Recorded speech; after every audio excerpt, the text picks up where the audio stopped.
The first time she appeared on Earth, she didn't bother with introductions, nor clothes.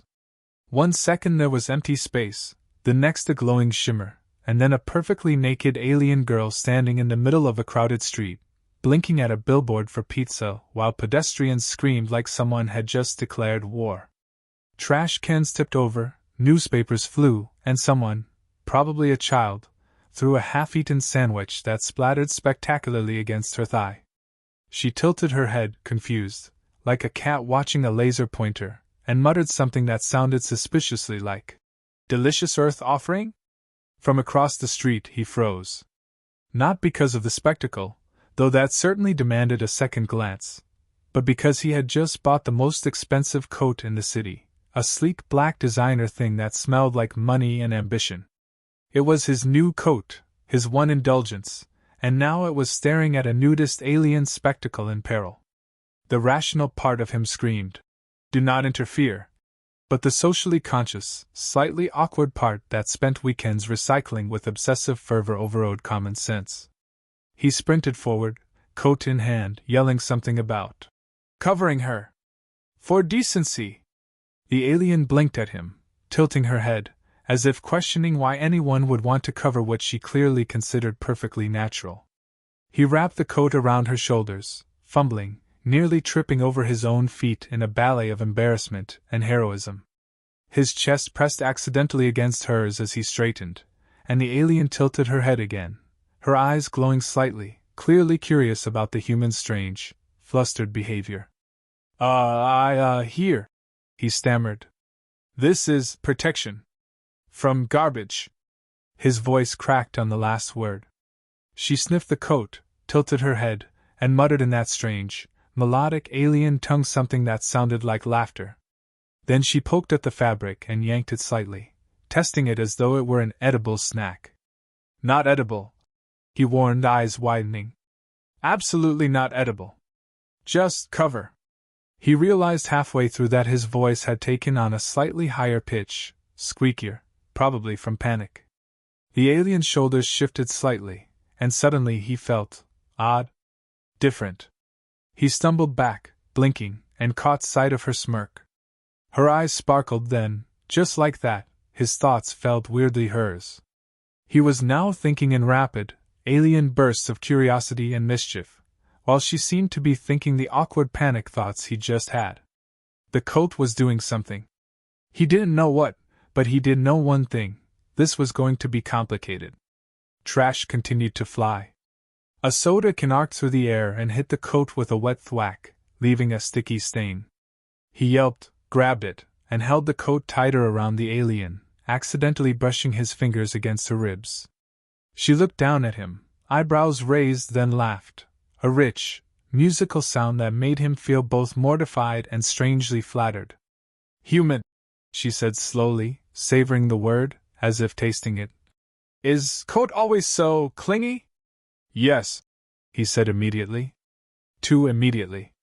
"Always." That sounded wrong even to him. Why did it sound like a confession? Because somehow, in the few seconds the coat had been around her, the world had tilted sideways, like someone had spilled reality all over the sidewalk. Humans were still screaming, trash was still flying, and he realized that he was now standing in the middle of what could only be called a disaster zone. Somebody threw a half-eaten hot dog. He caught it midair instinctively and flung it back, missing wildly, and it landed on a vendor's cart. The vendor screamed. The alien giggled, then muttered something like, "Primitive Earthers throw offerings in chaos." Fascinating. She tried to step forward, but the coat was cumbersome, and he was desperately trying to hold it in place, which meant holding her, which meant his face was dangerously close to her shoulder. He coughed awkwardly. I mean safety." The alien tilted her head, looking like she was genuinely considering the word. "Safety." Then she leaned slightly closer, whispering something he didn't understand, but it made the hair on his neck stand on end. Something in the tone suggested mischief, and possibly an adult joke. He felt heat rush to his ears. Then came the first personality swap, subtle but jarring. His mind suddenly thought in ways that made no sense for a human: curiosity about her nudity, fascination with alien textures, a desire to test the coat's limits. Simultaneously, he realized she was now thinking in his nervous, awkward, panic-riddled patterns. The world tilted again. Every human scream and thrown object registered differently. Trash cans became symbols of threat. Passers-by were obstacles to be outwitted. "Human," she said again, leaning just slightly into his space, eyes glinting. "You like coat? Or me?" He blinked rapidly, trying to separate his thoughts from hers, but the coat hummed softly, almost smugly, vibrating with energy he couldn't understand. I mean both," he stammered. He immediately regretted it.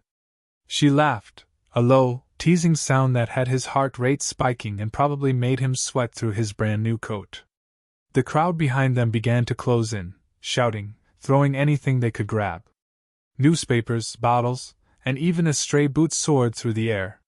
He grabbed her hand instinctively. She squealed, not in fear but in delight.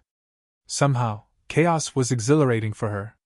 Somehow, she found his human panic amusing. Somehow, he realized he was enjoying the ridiculousness too, even while his chest tightened, his face burned, and every human instinct screamed, "Run!" He ducked a flying yogurt cup, cursed under his breath, and shoved the alien behind him. Her laughter was musical, infectious, and dangerously suggestive, echoing in his skull. He realized that the coat, cursed or not, had thrown them together in a mess that was ridiculous, chaotic, and adultly funny. And just like that, he knew the day would be unforgettable. Trash continued to fly. He yanked the coat tighter, shielding her as best he could. She leaned closer, whispering something in her alien language. He had no idea what it meant, but it sounded like a joke with undertones he was embarrassingly aware of. And as the crowd closed in, he realized, with a panicked thrill, that he had no idea whether he was saving her from garbage or discovering something far more dangerous: his own rapidly escalating attraction, combined with utter humiliation. The coat shifted slightly in his hands. A tingle raced up his spine. The alien girl tilted her head. And then, just as a soda can flew like a missile toward them, he felt the first full, chaotic swap of minds. He screamed. She laughed. Chaos reigned. And Earth, apparently, had never seen anything like this before. The first personality swap had barely settled when the next disaster struck. He was still clutching the coat, her naked body partially pressed against his chest in a way that made his mind scream in protest, while the alien's mind, now partly his, was oddly analytical about human chest hair and fabric weave. The crowd behind them had grown into a mob, waving trash, shouting, and pointing fingers as if they were witnessing a crime scene starring nudity, designer fashion, and someone clearly out of their depth. The alien tilted her head, blinking at the chaos, and muttered something that sounded like a giggle, though her tone carried a distinctly human panic. "Human," she said, voice suddenly higher and squeakier. "Why Earthlings throw garbage? Is this ritual?" He tried to respond, but it came out in her melodic voice. I don't know." "Stop!" The coat vibrated faintly against his spine, as if amused by the mix-up. The swaps were getting longer, stranger, and far more inconvenient. A stray yogurt cup hit him square in the shoulder. He yelped and flailed, which sent the alien spinning into a bicycle rack. She yelped too, well, he yelped in her voice, and together they toppled into a stack of overturned trash bins, creating a symphony of clanging and splattering. He scrambled to his feet, dragging her with him, the coat tangled in a way that left them both half-wrapped, half-exposed, and entirely ridiculous. Her alien thoughts swirled through his head now, mixing curiosity about human anatomy with a perverse delight in the chaos. "This is pleasurable," she thought. He blushed furiously. "No! That's wrong!" Somehow both sets of thoughts were simultaneously true, and somehow that made everything worse. A group of humans charged toward them, trash flying like improvised grenades. One man threw a stale baguette that arced perfectly, slamming against the alien's hip. She squeaked in surprise, or was it delight? His human brain shouted. "Ouch!" Her alien brain shouted. Interesting texture. And the coat vibrated mockingly. They stumbled into an outdoor cafe, knocking over tables and chairs, and the alien, now partly in his body, began trying to communicate using wildly inappropriate gestures. He noticed her human mind was thinking about flirting with a passing barista mid-escape, while he, stuck in her alien body, was calculating angles for maximum comic effect in dodging flying hot dogs. "Human," she said in his voice. "We must strategize." "I am strategizing," he squeaked in hers, accidentally grabbing her chest while adjusting the coat. Her alien mind was entirely unbothered, and in fact seemed amused by the accidental intimacy. Dark humor flashed through his human thoughts. This is literally happening in public, and we will never live it down. She, now thinking like him, smirked and whispered, "Public humiliation, fun!" His cheeks burned hotter than the July sun, but she laughed, the sound melodic and teasing, making him feel both ridiculous and oddly exhilarated. They ducked into an alley, only to be confronted by a stray dog that barked like it had been trained to participate in the mob. The dog leapt, caught the edge of the coat, and pulled hard. He yelped again, hers this time, and fell backward into a dumpster, sending a cascade of empty bottles clattering around them. She landed on top of him, their faces inches apart, and he swore he could feel her heartbeat. Or maybe it was just his own racing too fast. Adult humor arose naturally, the closeness, the awkward pressure of accidental contact, and the double entendres that flashed through both minds simultaneously. "I think your species enjoys chaos," he squeaked in her voice, as she adjusted the coat over her naked body. "No, human," she said in his voice. "Your species overreacts. Trash is not so threatening." He blinked, momentarily confused as their minds tangled. Every human thought he had about modesty, panic, and heroism now mixed with her alien observations about tactile sensation, body heat, and human embarrassment thresholds. They clambered out of the dumpster and made it to a crosswalk, only to be nearly hit by a passing hovercar. The alien, thinking like him, yelped and grabbed the coat, pulling him to safety, while his human mind, trapped in her body, screamed internally about the proximity and ridiculousness of the situation. Pedestrians continued throwing garbage indiscriminately, newspapers wrapping around their limbs like improvised bondage. She looked down at the coat, then at him, and whispered something that might have been flirty, might have been a critique of his taste in outerwear. Either way, it was mortifying and exhilarating. They ducked behind a newsstand, and the alien, now temporarily in his mind, started mimicking his awkward flailing gestures to scare off a group of trash-wielding teens. Her alien body contorted in ways that made him groan internally. He, thinking like her, realized he could predict trash trajectories, dodge with precision, and even flirt with danger in a way that felt hilariously inappropriate. They were a perfect disaster duo. By the time they reached a relatively quiet park, covered in yogurt splatters, soda stains, and the lingering smell of mystery trash, both were panting, flushed, and entirely aware of the absurd intimacy between them. Their thoughts flickered back and forth, creating moments of accidental adult humor, a whisper of an alien thought about human nipples, a human blush over her alien curves, each reinforcing a bizarre, teasing tension. The cursed coat pulsed faintly, as if pleased, and neither of them noticed the growing crowd gathering at the park's edge. They had survived trash missiles, public humiliation, personality swaps, and awkward accidental touches, but the final chaos was approaching. The alien, grinning in his body, whispered something in his voice. "This is fun. Dangerous, but fun." He, now thinking like her, felt an undeniable thrill. "Fun, yes, but maybe we die next?" And from the shadows, a stray drone launched by a curious passerby prepared to capture the chaos on video, perfectly timed for the next round of humiliation, adventure, and darkly comedic sexual tension. The coat twitched ominously. They looked at each other, minds swirling, bodies entangled in awkward protection and accidental intimacy, and knew this was only the beginning of Earth's most absurd, adult, and chaotic encounter.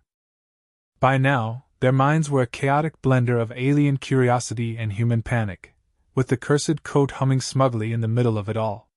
Every step they took, Every glance exchanged carried layers of adult tension and ridiculousness. The alien, now occasionally thinking in his panicky, socially awkward human mindset, kept testing the limits of the coat, pulling it, tugging it, sometimes pressing deliberately against him in ways that made his human thoughts scream inappropriate, while her alien body seemed perfectly indifferent. "Human," she said, voice his own, eyes glinting. "Why panic so much over nudity? Is it sexy or scary?" He squirmed, still trapped in her body, thinking furiously about how to answer without causing embarrassment or further chaos. "Both?" he squeaked. "Mostly scary," he added, but immediately felt the alien version of him smirking with amusement at the human cowardice. The coat vibrated faintly, as if encouraging mischief, and he realized they were now dangerously close to a situation that would make any adult blush. They darted through an abandoned festival ground, dodging makeshift barricades and leftover carnival trash. A stray cotton candy machine toppled in front of them, splattering sticky pink fluff across the alien's skin, or rather, across his human mind inhabiting her alien body. She shrieked in delight, his mind simultaneously thinking about the absurd sensuality of sugar sticking to nudity, and the sheer ridiculousness of his predicament. He cursed under his breath in her melodic alien voice, accidentally attracting a flock of pigeons that swooped down as if the universe had personally designed this for humiliation. "Stop thinking about the fluff that way," the alien snapped in his voice, though her lips twitched in a smirk, betraying amusement. "Do you always panic like this?" he replied in hers, which sounded impossibly high-pitched, accented with alien lilt. Their back and forth created a bizarre rhythm of adult double entendres and slapstick, each statement blurring the line between flirtation, embarrassment, and outright sexual innuendo. A nearby dumpster tipped over, spilling last week's takeaway on the ground. She, or he, depending on whose mind was in which body, stared at it, tilting her head like a cat assessing a puzzle. "Humans live like this voluntarily?" she asked, tone heavy with both horror and curiosity. "Yes," he squeaked. "And they throw it at strangers naked for fun." Somehow, even while trapped in her body, he found the statement hilarious and horrifying at the same time. She laughed, rich, musical, slightly sultry, which caused his human mind to spike with embarrassment and unwanted arousal simultaneously. They rounded a corner, nearly colliding with a small child wielding a juice box like a weapon. The alien's body, thinking in human panic, ducked with uncanny precision, sending the child sprawling into a pile of confetti from some forgotten parade. He, thinking in her alien mind, noted the efficiency of instinctual dodging and wondered if humans were always this chaotic, or if this particular day was a cosmic joke. He shivered, not entirely from fear. A cafe terrace appeared, abandoned but littered with half-eaten desserts. They dove behind it as a group of humans armed with newspapers and broomsticks gave chase. The alien whispered in his voice, "We need strategy. Clever human ways." "I have no clue," he squeaked in hers, grabbing a half-eaten eclair and tossing it with impeccable aim at a pursuing pedestrian, who tripped in spectacularly humiliating fashion. She tilted her head, impressed, thinking his human mind was competent.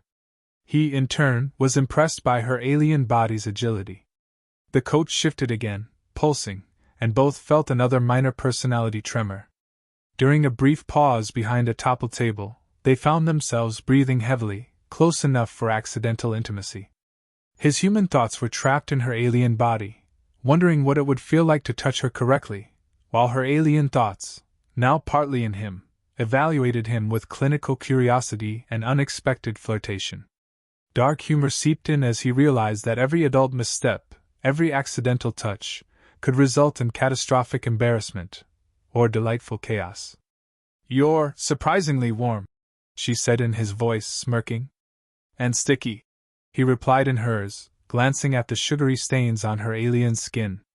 The tension was palpable, teasing, and adultly comic, amplified by the personality swaps that left them constantly misreading each other's intentions. Their flirtation was both accidental and intentional, layered with embarrassment, curiosity, and a shared thrill in surviving the absurd chaos. Then came the worst part. A drone hovered into view, filming their every move. The alien's head tilted, and she whispered in his voice. Humans, so obsessed with recording humiliation? He, trapped in her body, replied. Not just humiliation. Adult embarrassment is entertainment. The double entendre hung in the air, thick with sexual tension, panic, and hilarity. Both blushed, or at least one of them did, in some sense, while the cursed coat hummed softly, clearly delighted with their escalating predicament. They sprinted toward a fountain, ducking under water sprays and avoiding scattered bottles, their minds oscillating between alien curiosity and human anxiety. She, thinking in his frantic human thoughts, seized his hands, her hands in his body, and yanked him toward a safer path. He, thinking in her alien perspective, noted the thrill of the chase, the closeness, and the accidental, very adult intimacy as they collided and staggered together. By the time they collapsed behind the fountain, soaked, sticky, and breathing heavily, their personalities had swapped yet again mid-sentence, leaving them laughing uncontrollably. Every adult joke, every accidental flirtation, and every darkly comedic observation about nudity, trash, and human behavior seemed to amplify their connection. They were a chaotic pair, bound by the cursed coat, adult humor, and the ridiculous trial of surviving Earth's panic-stricken population. You know, she said in his voice, eyes glinting with mischief. For primitive humans, you are resourceful. He, in hers, laughed awkwardly. And for alien girls, you complicate everything. They both shivered slightly at the mix of embarrassment and attraction, realizing that surviving the mob was one thing, but surviving their own minds and impulses was another. A distant shout rose from the park entrance, the mob returning, and the coat pulsed once more, as if reminding them that their adventure, an adultly inappropriate chaos, was far from over. The mob's shouting echoed from the park entrance, a chaotic symphony of indignation, curiosity, and misplaced heroism, but he didn't panic. Not entirely. His mind, briefly hers again, analyzed angles, obstacles, and opportunities with uncanny precision. The alien, thinking like him, grinned, enjoying every second of human panic logic applied to dodging flying trash. The cursed coat pulsed faintly, as if approving of their combined chaos strategy. It was a ridiculous, adultly absurd team-up, naked alien girl, socially awkward human, and a cursed designer coat acting as both shield and mischievous instigator. Human this thrill, she said in his voice, eyes sparkling. He, trapped in her body, blinked, cheeks burning as he realized she was referring as much to the chase as to the proximity of their bodies. He tried to respond, voice squeaky. Thrill, yes, but also sticky and awkward. She laughed in his voice, a musical, slightly sultry sound that made nearby pigeons scatter in fear and him sweat like a faulty radiator. Adult humor arose naturally in their panic, double entendres about stickiness, nudity, and survival combined with slapstick as they dodged a flying soda bottle. The alien grabbed his hand, hers in his body, and yanked him behind a fountain, their bodies colliding in ways that were both awkward and inadvertently intimate. He cursed internally, imagining how any passerby would interpret the bizarre tableau. Two figures tangled, the coat flapping, partially naked alien with a human mind, and a human trapped in alien skin. Dark humor glinted through every thought: public humiliation, accidental seduction, survival stakes, and absurd chaos all intertwined. Quick, human! She commanded in his voice, pointing toward a narrow alley strewn with discarded carnival props. He, thinking like her, noted the perfect cover, ducking under a hanging banner, sliding down a stack of foam blocks, and accidentally pressing against her chest again. She gasped, not from pain, but from mischief, and whispered something teasing, layered with innuendo, that made his face feel like it was on fire even in her alien body. They stumbled onto a playground, the alien taking a swing while he, thinking her thoughts, calculated the physics required to propel them both safely over a chain-link fence. She laughed, the sound both alien and human, echoing in ways that made his human mind tingle uncomfortably. Adult humor and HFY traits merged as he improvised, leaping, twisting, and using raw human ingenuity to clear obstacles. She, in his body, mimicked his awkward panic gestures, adding commentary that was simultaneously flirtatious, sarcastic, and slightly risque. A drone hovered above, filming their every move. He groaned internally. The footage would be viral, embarrassing, and utterly chaotic. She, now partly in his mind, whispered, "Human Earth, obsessed with documenting humiliation?" He, trapped in hers, replied, voice squeaky, "Adult entertainment." The double entendre hung thickly in the air, charged with sexual tension, embarrassment, and laughter. The coat vibrated once more, subtly reminding them that its curse was far from done. They made it to a narrow bridge over a canal, water glistening in the sunlight, garbage floating by like misguided tribute. The alien, thinking in his panic-ridden mind, grabbed the edge of the coat and yanked him forward, effectively shielding herself from the mob's garbage salvo. He, in her alien mind, marveled at the tactile control, the strategic instinct, and the absurd closeness. Adult humor emerged in whispered commentary, sticky coats, misinterpreted nudity, accidental intimacy, and sexual tension all rolled into one chaotic flight. Finally, they reached a secluded park pavilion, collapsing against the railing, panting, covered in sticky residues of soda, yogurt, confetti, and humiliation. The coat pulsed, soft hums vibrating along their bodies, and the final personality swap occurred, not entirely, but enough to remind them both that chaos could be oddly unifying. Their laughter mingled, warm, teasing, full of adult humor and flirtation. She leaned close, whispering in his voice, "Humans, surprisingly resourceful and amusing." He in hers replied, "And alien girls complicate everything beautifully." The words hung between them, heavy with teasing, sexual tension, and genuine admiration. The mob had slowed, dispersing into confusion, leaving them alone. He looked down at the coat, stained and sticky, and then at her, naked but radiant, and realized that the cursed garment had done more than protect her. It had thrown them into a perfect storm of chaos, flirtation, and mutual understanding. Adult comedy thrummed in every glance, every brush of hands, every shared gasp at their own ridiculousness.